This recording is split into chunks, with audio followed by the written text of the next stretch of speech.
morning, I'm Jeffrey, student here at JTech. We're in the fabrication class, and in this video I'm going to go over a quick introduction to arc welding. Now here's our welding. We've got this unit here. It's got a variety of settings for your current. And right here we've got our set on 90.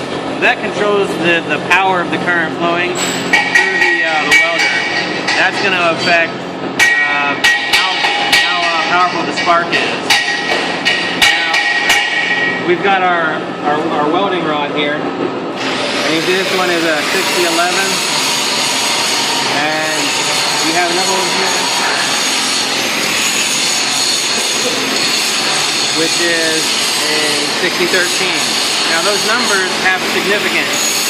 What the first two numbers, the 60 stands for, is the tensile strength of the weld. The next number, 1 in this case, indicates the position that you can weld in, which 1 means any position, whether it's flat, horizontal, upside down. And the last number, in this case either the 1 or the 3, indicates the type of coating on the electrode and how much current you should be running through it to do the weld. So in my case, I'm going to go ahead and use the 6011. That's the one I prefer. It works for my application. Today we're just going to do a basic spot weld on here just to show you the process.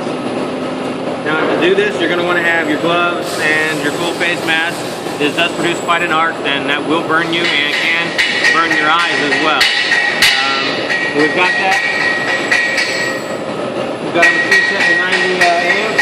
We're going to turn it on. Ground here, so we're going to get full circuit, and I'm going to do a quick weld.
Got the weld done, so turn off the machine.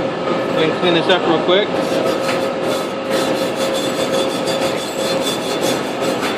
So what this is the flux coating from the electrode. Is gonna leave some residue on your weld. So you just want to clean that up. Sometimes this is a low flux rod that I use.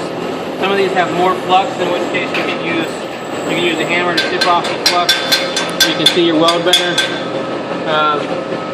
So you can see it's nice in there, it's in there, it's made full contact into the metal here. So it's a good weld. It would hold any two pieces of metal together just fine. Important aspect when you're welding is to maintain a steady speed, don't go too fast or too slow. Keep the electrode about 1/8 of an inch from the weld or the metal, so the arc can spark and melt the electrode. And sometimes it'll stick, you just have to be careful, keep the right distance. And always watch the flow of metal and don't focus on the actual light, because the metal is what you're trying to move here. So that's basically everything you need to know to do a quick weld to get you started. If you have any questions or comments, leave them in the section after the video. Thanks.